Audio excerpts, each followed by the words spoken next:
Parashat Vayeshev à tous nos amis de Ateret Mordechai. Yom Dalet. Nous sommes le 4e jour, donc mercredi.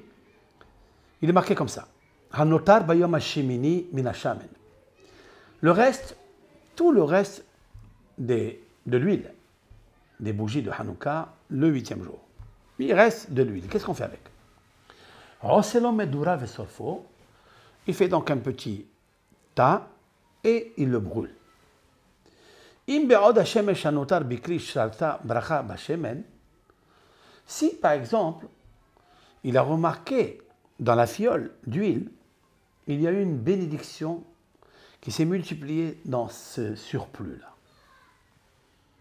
Et le Baal Habayit, c'est-à-dire le propriétaire de cela, il a remarqué que, effectivement, cette huile-là, elle s'est bénie comme à l'époque de Hashmonaïm, ou comme à l'époque du prophète Elisha avec la Shulamite.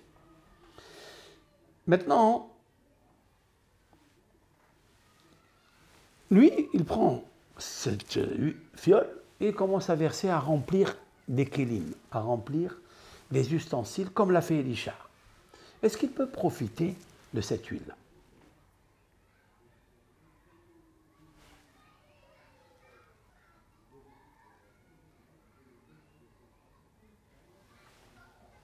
Alors le Rav, il nous dit la chose suivante.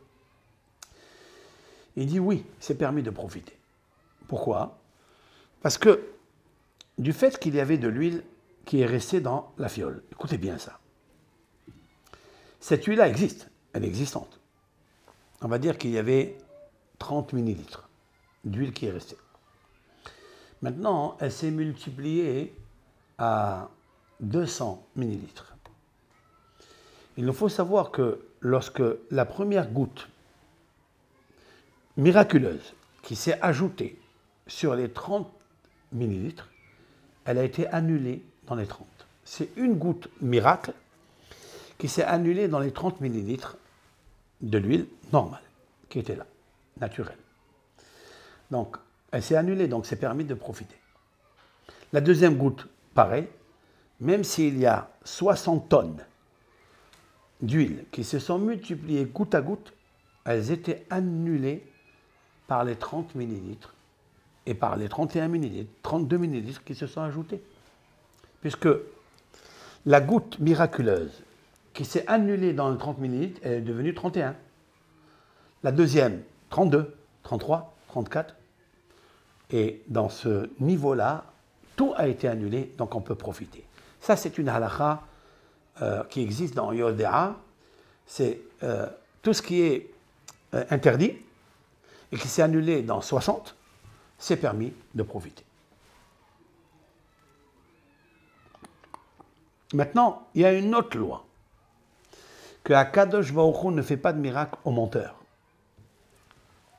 Donc si Akadosh Baruch Hu il a fait un miracle à cet homme-là, c'est qu'il mérite.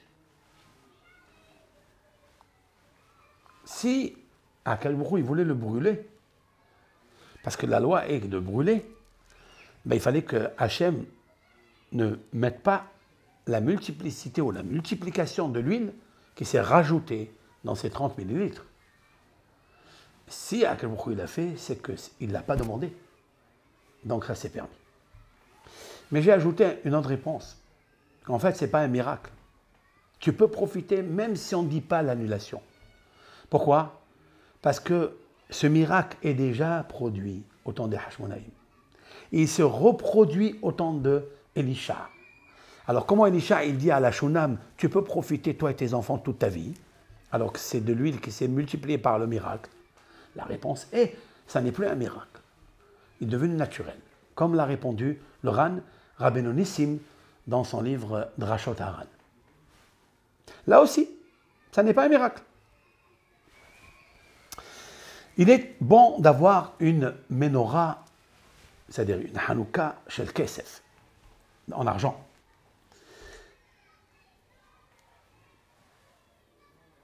Parce que le kesef, l'argent, est synonyme de hesed, de bonté. Et lorsqu'on offre à Akadosh Baruch Hu une menorah en argent, si on a les moyens bien sûr, et peut-être il faut économiser toute l'année. Au lieu d'y aller dépenser cela dans n'importe quoi, hein, ce qui n'est pas indispensable. Alors, de s'offrir une menorah ou une hanoukia en argent pour montrer à Kibouchou que kesef, c'est kisoufine. Kisoufine, ça vient du mot kesef qui veut dire l'argent, mais ça veut aussi dire languiment. C'est que l'homme a langui à Kadosh Baruch Hu. Il a langui pour le remercier par le kesef, qui est le hesed, avec le hesed et les niflaot qu'il a fait avec lui. C'est très intéressant ça. Si vous offrez à Kadosh Baruch Hu ce qu'il veut, ce qu'il veut lui que vous soyez, alors vous continuerez toujours à faire ce qu'il veut. Et quand il y a le ratson de ça, alors vous êtes attaché à lui. Et lorsqu'on est attaché à lui, il y a de l'amour. Et quand il y a de l'amour, il y a la joie. Et quand il y a de la joie, il y a la richesse.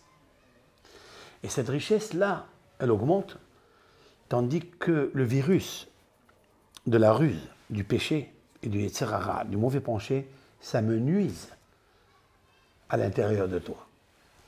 Même si toujours le yetzer hara t'ennuie, mais là, quand tu augmentes la joie par l'amour, tu augmentes la richesse et l'amour à Hachem, et donc ton mauvais penchant, le diable, ça me nuise.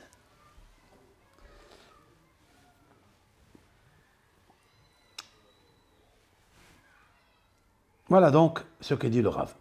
Maintenant, Moussa, une morale. Il dit, Itrahek mimidat achzariut. Un homme, il doit s'éloigner de la cruauté. Parce que la cruauté n'existe pas dans le Ben Israël. Un Ben Israël est Rahman, il est miséricorde. Dieu. Et il ne doit pas avoir une goutte de cruauté. Sauf bien sûr quand il fait seulement la panime, ce qu'on appelle par son visage. Mais à l'intérieur, il est bon. Il le fait pour corriger son fils ou corriger une personne qui se conduit très mal. C'est lui montrer qu'il n'est pas d'accord avec lui et qu'il agit mal. Il peut lui montrer un visage sévère, seulement un visage sévère. Mais l'intériorité doit être remplie d'amour et de compassion pour l'autre. Cependant, si quelqu'un il a la akhzariyut balev, il est cruel dans son cœur, alors ça vient de Sitra Hara, ça vient du diable. Il faut faire très attention à ça. Il doit avoir un cœur tendre et compassion. Qui quelqu'un, disent nos sages dans le traité Shabbat, 151b, que si quelqu'un il a la pitié, la charité pour l'autre, bien Dieu aussi, il a la charité pour lui. Il a la compassion pour lui.